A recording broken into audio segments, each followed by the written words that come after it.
So what's up everyone? Welcome to Drawing Every Current Capital City. My name is Julian Dunn, and in this video, the next capital city I'm about to draw is going to be Iqaluit, Nunavut. And winter has finally arrived, right? And it's time to work on another cold Canadian capital. Get it?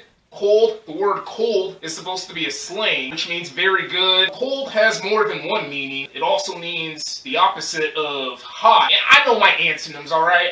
I've been going through school just like the rest of you guys. You know, elementary school, I had to learn antonyms either first or second grade, but regardless, it's time to do another Canadian capital in the cold climate. So without any further ado, let's go ahead and get to work.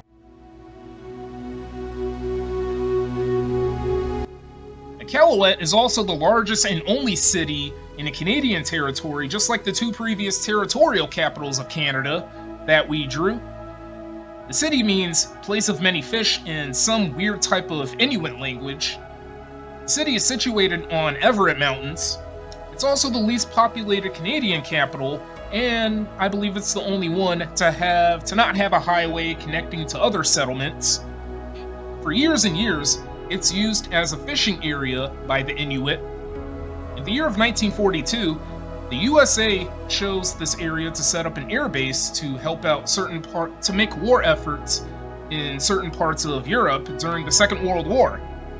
7 years after the war, the Hudson's Bay Company moved its operations to a nearby village of Apex, so an airfield can be used.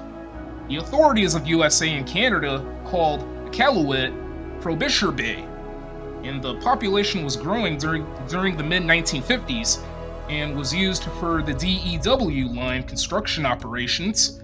The Inuit were still settling in the area too. Unfortunately though, the US military was like, goodbye, causing some population loss during the 1960s. From becoming a village in 1974 to becoming a town in 1980, Frobisher Bay was about to have a separate territory. The Canadian government agreed with the idea of creating a new territory in the early 1980s. Frobisher Bay got its name changed to Iqaluit in 1987, and 8 years later, the town got selected to be the capital of a territory in Canada. 1999 got too special for the area because, well, a new territory called Nunavut got established and became part of Canada after the territory was part of Northwest Territories. It got split from Northwest Territories. 2 years later, Iqaluit earned its city status, and it's considered to be a city now. Iqaluit is home to the Iqaluit Airport and the legislative building of Nunavut.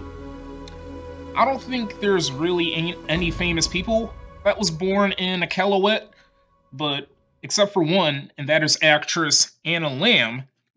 Originally, I was supposed to upload this video for Wednesday night. Instead, I pushed it all the way to Friday, and I do apologize that this video is late. I had a couple things to do with my family members, and I also had to clean the dishes, the countertop, all that stuff. So again, I do apologize that this video is late. And I do love how colorful the buildings are for Iqaluit. I wish I could add color to the drawing. I decided not to. I feel super comfortable sticking with the black and white feel of a drawing. Not all drawings, some drawings. Like the capital cities, I'm fine with the black and white. I don't like adding color.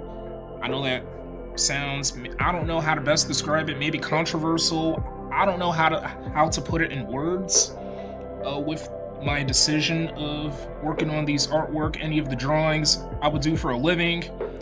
I believe Iqaluit is, I believe it's the youngest capital city that I've ever drawn in my life.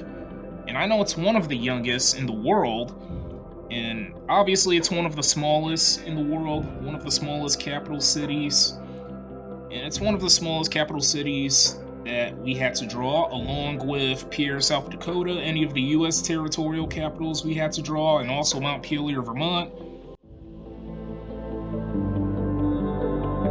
Okay guys, here's the finished Canadian capital city drawing of Iqaluit, Nunavut. This was another challenging drawing.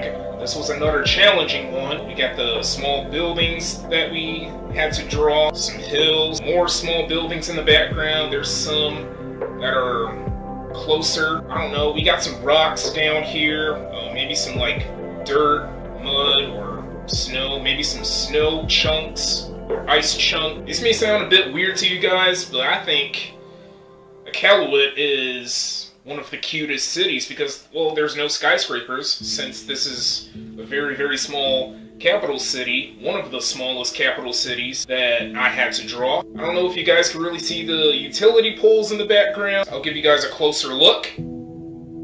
I didn't draw any trees. Nunavut doesn't have, I don't think it doesn't have any trees, maybe a very, very few since it's located in the Arctics. Iqaluit, Nunavut, everyone. Well guys, we drew every single provincial and territorial capitals of Canada. 13 of those capital cities. Hell yeah! So that is going to be the end of this video. Stay tuned for more content, and I hope this video was quite enjoyable to watch. Next stop, the capital of Canada. Thank you very much for watching. I appreciate your time. Feel free to subscribe to this channel. Feel free to follow me on Twitter and Instagram. I love to connect with you people. And also, feel free to follow my Facebook page. So, I will catch each and every one of you guys later.